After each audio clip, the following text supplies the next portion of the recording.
Mesdames et messieurs, bonsoir. Merci de nous rejoindre en ce moment pour cette édition. Au sommaire, ouverture ce mardi à l'Université des Comores de la 4e édition de la journée scientifique marquée par le savoir-faire des étudiants comoriens. Ouverture ce mardi à l'hôtel Selacante de Moroni d'une foire agricole par un jeune de Mayotte dont le but est de bazarder à moindre prix les produits agricoles. Telles sont, mesdames et messieurs, les grandes lignes de ce journal. La ministre de la Santé assurant l'intérim du président de la République Azali Assoumani, Madame Loubiakout Zaïdou, a effectué ce mardi à Mitsudje une visite. Celle-ci intervient quelques jours après le débordement des eaux dans les ponts ces derniers jours causés par les fortes pluies. Des dégâts matériels ont été enregistrés, mais aucune perte de vie humaine n'a été signalée. Des explications avec la ministre Loubiakout Zaïdou. Je suis venue à Mitsudje en tant que présidente intérimaire pour constater les dégâts qui ont eu lieu à partir des grosses pluies dans la nuit du vendredi au samedi. Comme vous le savez tous, il a beaucoup plu dans la région de Mitsudje et en haut de Mitsudje. Et il y a eu beaucoup de dégâts parce qu'il y a un pont en construction et ce pont ce sont les ingénieurs qui vont bien expliquer. Ce pont c'est pas décoffragé et il y a eu un blocage, il y a eu les ordures venant de l'eau et ça a bloqué l'eau et l'eau est entrée dans la ville, surtout au niveau de la maison de culture Clac. Il y a eu vraiment des dégâts, il y avait une sonorisation, il y avait des livres, tout est parti. Là, prions à Dieu à ce que vraiment, c'est pas à ce que vraiment la pluie cesse pour qu'on puisse vraiment dégager les ordures et faire ce qu'on peut faire pour que l'eau puisse partir facilement. Selon le chef de mission des travaux de la route Mitsudje-Fumuni, aussitôt après les dégâts, la société CGC, chargée des travaux, n'a ménagé aucun effort pour trouver des solutions palliatives. Le sujet des inondations qui ont surgi le lundi 8 mai 2023 au niveau de Mitsudje, essentiellement au niveau de la rivière à l'origine du projet. Donc il y a le pont qu'on a déjà construit. On a fait déjà les échafaudages, donc on a fait le coffrage de tout ça, on a fait même le bétonnage de la dalle. Donc on a mis sous circulation avant l'Aïd pour permettre aux gens de faire la prière de l'Aïd au niveau du mosquée de Mitsudje. Maintenant on attend d'arriver à la date nécessaire pour faire les écrasements des bétons et pour s'assurer que les résultats sont bons. Et à ce moment, donc, on va passer au décoffrage du pont. Sauf que donc, le mardi, le 7 mai, donc, pendant la nuit et le lundi, donc 8 mai, donc, il y a trop de pluie, donc ce sont des pluies torrentielles qui ont causé bien sûr un débordement au niveau de la rivière, donc parce qu'il y a l'arrivée des grandes quantités d'eau, ça dans une première phase, et il y a l'arrivée des déchets, donc qui a obstrué bien sûr au niveau des ponts, qui a fait déborder l'eau et bien sûr qui a inondé quelques constructions. C'est essentiellement ça. Donc, à notre niveau, on est intervenu le jour même, donc lundi, dès qu'on a constaté ça, on a appelé l'entreprise CGC, elle a mis à la disposition une pelle et elle a fait le curage de telle façon pour évacuer les eaux et assurer le coulement des eaux à travers cette rivière. Et c'est ça ce qui a été fait et qui a bien sûr mis de l'ordre. Donc, on compte le jeudi commencer le décoffrage et comme ça, on n'aura plus de soucis à ce niveau-là. Et les pluies torrentielles qui s'abattent ces derniers temps sur l'île de Moélie constituent pour ainsi dire un obstacle majeur dans l'approvisionnement d'eau à Fomboni. Les agents de la SONED sont au four et au moulin pour les besoins de la population. Reportage de Mounibamir et Tchan Mohamed Elamine. 48 heures depuis que ces agents du réseau de la société SONED sont au four et au moulin dans ce bassin de stockage d'eau. Cette opération consiste à vider tout ce sable stocké par les fortes pluies de ces derniers jours. Conséquence, la ville de Fomboni et les villages environnants n'ont plus accès à l'eau depuis 2 jours. Pour le besoin de la population, ces agents de la société SONED ont du pain sur le planche vu les dégâts énormes causés par les pluies torrentielles. Un phénomène répétitif pendant les périodes pluvieuses. Après l'arrêt des pluies, nous avons déployer nos agents pour faire le maximum à lever ce sable dans les décanteurs en vue de pouvoir donner nos clients de l'eau le plus vite possible. D'ici fin 2023, la société de la SONED et le PNUD, il y a un projet de fond vert qui est là, qui va assurer ce système de filtrage qui va se passer automatiquement. Donc les clients ne vont pas sentir ce problème dans les prochaines. Dès que les fortes pluies viennent, mais il y aura des systèmes automatiques qui sont là pour filtrer les sables et pour ne pas bloquer les décanteurs.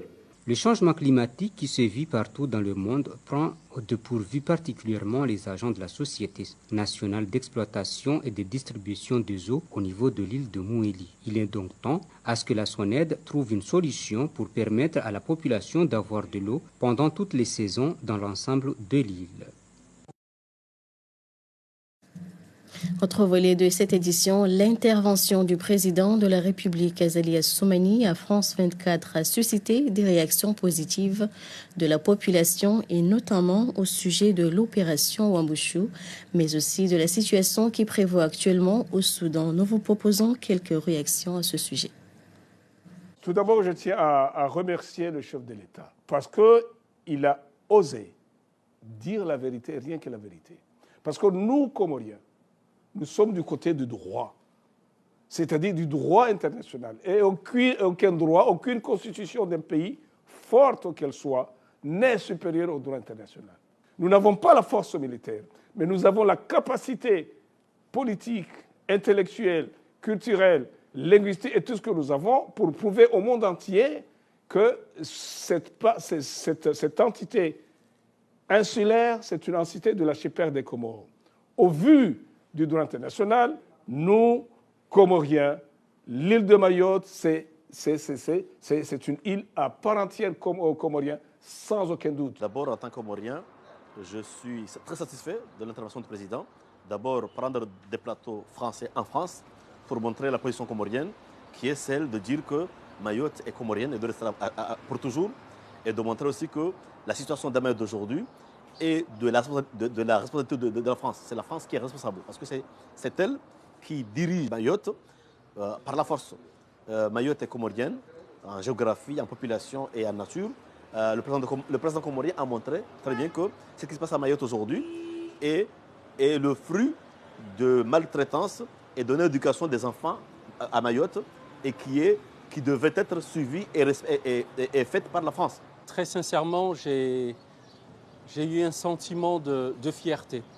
Fierté d'être comorien et de voir notre président prendre le flambeau et d'aller sur la scène internationale devant les médias internationaux et défendre l'intégrité territoriale du pays.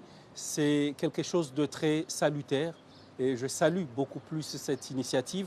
Le président, il a été limpide, il a été clair, il a été beaucoup plus ferme sur la position du pays vis-à-vis de l'invasion. On peut parler d'invasion de la France sur Mayotte.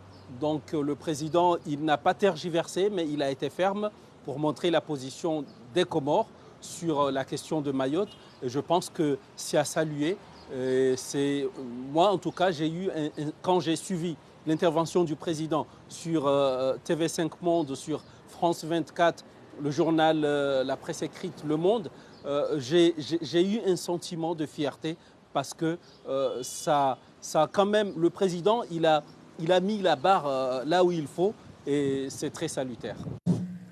Et le changement climatique, maladie émergente Covid-19, quel impact sur le développement durable en Union des Comores? C'est en effet le thème retenu cette année à l'occasion de la 4e édition de la journée scientifique de la Faculté des sciences et techniques. Celle-ci a été une opportunité pour les étudiants de démontrer à l'assistance leur savoir-faire. Reportage de Hazar Mbaye et Salim Ben Abdelazar Kachi. Après la cérémonie d'ouverture, les participants à cette journée scientifique avaient droit à une visite guidée pour apprécier les expositions des chefs d'entreprise et étudiants. Ces derniers se sont démarqués en exposant des travaux relatifs à nos produits locaux, tel est le cas de Kamaria Ahmed qui a travaillé sur la transformation des produits alimentaires locaux en farine. Elle et son équipe ont préparé des cakes à base de farine d'igname et fruits à pain. Le projet, c'est valoriser nos produits locaux. Pour les produits locaux, on a choisi les ignames parce qu'il y a beaucoup de catégories. Mais nous, on a choisi les ignames. Donc, ces espèces-là, on a voulu les valoriser parce que déjà, nous, en Comores, on est habitués par des recettes traditionnelles. Juste les préparer avec du lait, du coco et tout, etc. Mais pour nous, on a voulu augmenter, les valoriser, genre faire d'autres choses, quoi. Donc, notre projet aujourd'hui, c'est préparer de la farine, essayer de voir avec cette farine, ça va donner quelques goûts. Par exemple, si avec la pandémie qu'on a fait déjà face, il y avait les fermetures des barrières. Par exemple, il y avait la farine qui était absente. Du coup, si maintenant notre projet réussit, Inch'Allah, on peut utiliser ces farines-là pour faire des gâteaux, du pain. Donc aujourd'hui, on a préparé des crêpes, on avait fait du jus pour donner aux autres goûter et voir le goût que ça va donner. D'autres étudiants se sont intéressés à l'analyse de l'eau pour identifier les minéraux, la salinité et les ions qui s'y trouvent. Une autre équipe a orienté ses recherches vers la valorisation des produits amylacés pour l'analyse de l'amidon. La biodiversité des mollusques marins et les botaniques nationaux ont été mis en valeur par ces étudiants. Le talent, ils en ont, mais ils sont en manque de moyens d'accompagnement. Ce projet, pour que évolue, on a besoin de matériel. D'abord parce que on est basé sur pour transformer notre farine, nous avons basé sur des petites choses. Ça veut dire ces trucs, les machines qu'on avait trouvées, qu'on a utilisées. Ce n'est pas des machines qui vont nous permettre d'avoir une grande quantité de farine. Parce qu'on a utilisé des moulinex. C'est peut-être pour broyer la farine, on a utilisé le moulinex. Mais si par exemple on trouve une machine qui va prendre la place de moulinex, qui va donner beaucoup de produits. Des chercheurs nationaux et internationaux ont exposé leurs travaux cet après-midi à l'école de santé. Ce mercredi serait consacré à une conférence débat sur les avancées de la science et le jeudi 11 mai, la cérémonie de clôture de cette journée scientifique. Et la promotion de la science au cœur de l'événement de ce mardi à la Faculté des sciences et techniques. C'est la 4e édition de la journée scientifique dans cette institution. Il vise à promouvoir la connaissance de l'opinion publique sur le savoir-faire des étudiants dans le domaine scientifique. Lors de la cérémonie d'ouverture, le ministre de l'Éducation nationale, l'administrateur de l'Université des Comores et le doyen de la Faculté des sciences et techniques ont successivement prononcé un discours qui encourageait les recherches scientifiques et expositions des étudiants. Suivons-les. La Faculté des sciences et techniques poursuit 2 objectifs essentiels, à savoir accroître les connaissances par la recherche scientifique et les transmettre aux étudiants par l'enseignement. Elle a entre autres pour mission de formation professionnelle permettant aux ressortissants diplômés de s'intégrer directement au marché du travail et la formation continue, afin de permettre à toutes et à tous une formation pouvant aboutir à la recherche et développement. Dans ce sens, la Faculté des sciences et techniques s'intéresse beaucoup aux problématiques du changement climatique, de l'énergie, de l'environnement, de l'agriculture, de la santé, notamment les problématiques liées à la COVID-19 et aux maladies émergentes. La diffusion des résultats des travaux de recherche reste un objectif majeur pour la conscientisation du public et des Comoriens en particulier. C'est ainsi que nous organisons chaque année les journées scientifiques de la Faculté des sciences et techniques. Toutefois, la crise de la COVID-19 nous a conduit à une interruption de ces journées pour ces 4 dernières années. C'est pour moi un réel plaisir de prendre part à ces journées scientifiques sous le thème changement climatique et maladies émergentes, COVID-19, quel impact pour le développement durable aux Comores, qui se tiennent dans votre faculté, une des composantes les plus dynamiques de notre université, de par les activités d'enseignement que vous développez, mais aussi les initiatives que vous avez su toujours prendre en matière de recherche. Le docteur Abdul Salam, physicien pakistanais et lauréat de prix Nobel de physique en 1979, disait « La pensée scientifique et son origine sont l'héritage commun de l'humanité ».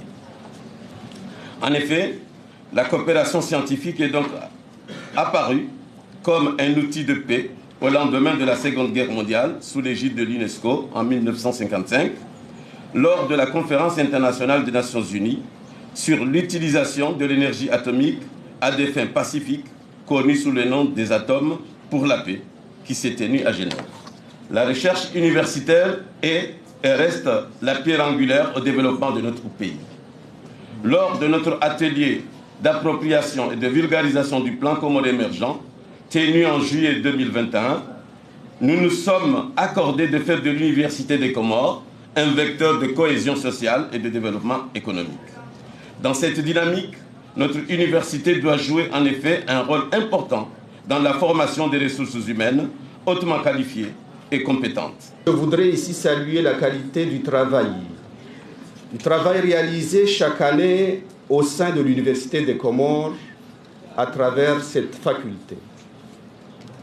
Un travail salué par tous pour sa qualité et la rigueur mise pour les acteurs directement ou indirectement concernés, en particulier le corps enseignant-chercheur, qui y exercent, et des étudiants qui, en respectant les instructions et les connaissances qui leur sont délivrées, participent pleinement à la valorisation de l'image de marque de l'université, en particulier de la faculté des sciences et techniques. Les effets du changement climatique dans notre pays ne sont plus à démontrer. Même les plus jeunes générations se rendent compte au quotidien de leurs manifestations, mais cela ne suffit pas. Il est plus qu'urgent que des mesures soient prises pour enrayer cette spirale qui met en péril l'existence même d'un territoire micro-insulaire comme le nôtre.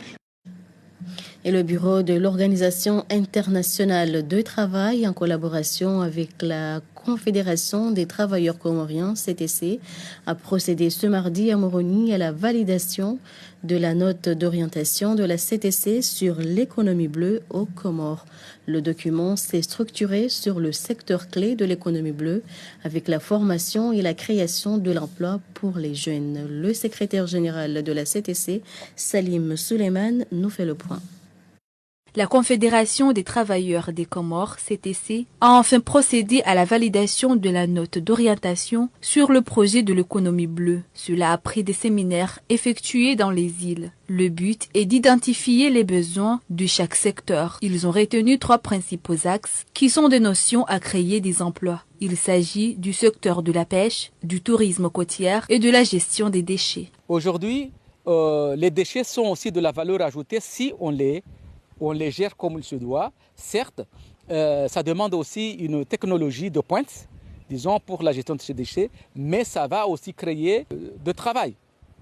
Donc, ceci dit, il faut que aujourd'hui les investisseurs voient comme des secteurs où ils peuvent investir pour aider non seulement l'économie du pays, mais aussi pour lutter contre le chômage des jeunes, surtout les jeunes sortant des universités.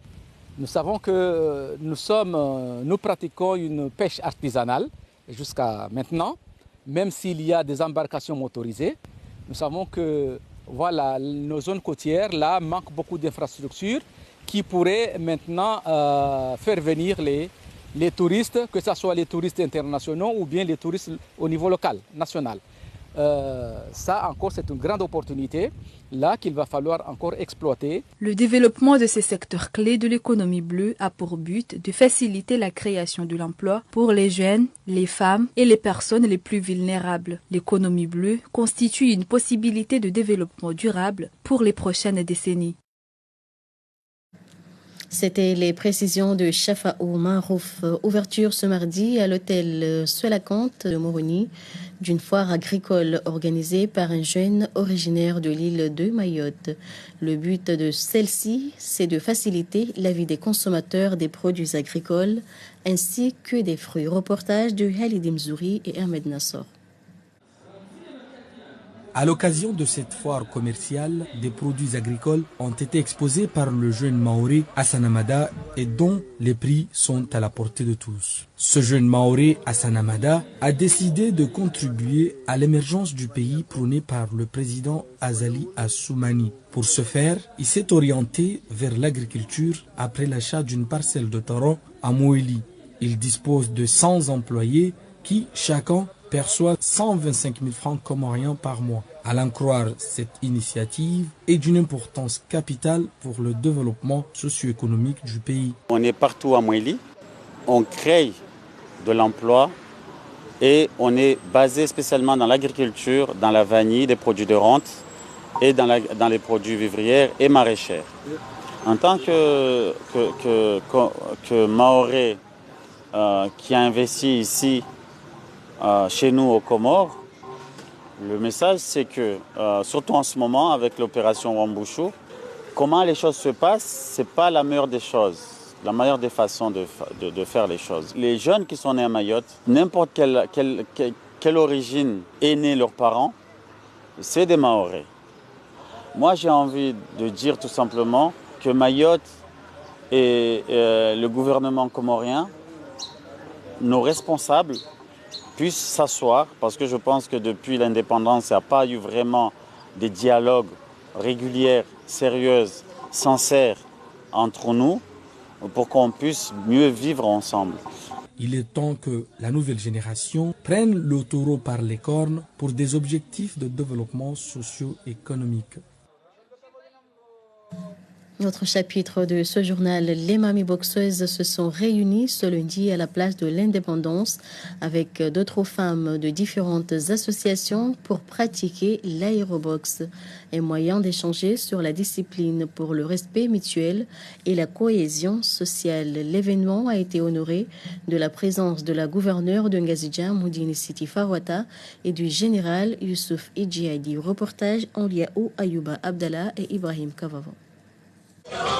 Nombreux sont les hommes, femmes et enfants qui sont venus voir les mamies coco-boxeuses en action à la place de l'Indépendance. Cette activité s'inscrit dans le cadre du programme des mamies coco-boxeuses venues partager leur expérience avec les femmes comoriennes. C'était dans la bonne humeur que toutes ces femmes ont pratiqué les exercices d'échauffement avant de monter sur le ring pour ce qui est de la discipline de l'aérobox. Le but a été lancé par la gouverneure et le général pour ouvrir le champ aux femmes. Là, on est venu avec notre cœur et parce qu'on est tous frères dans l'océan Indien et nous sommes des retraités, des mamies et nous faisons de la boxe il n'y a pas tellement longtemps, depuis un an. Nous avons été très bien accueillis, c'est un accueil de prince.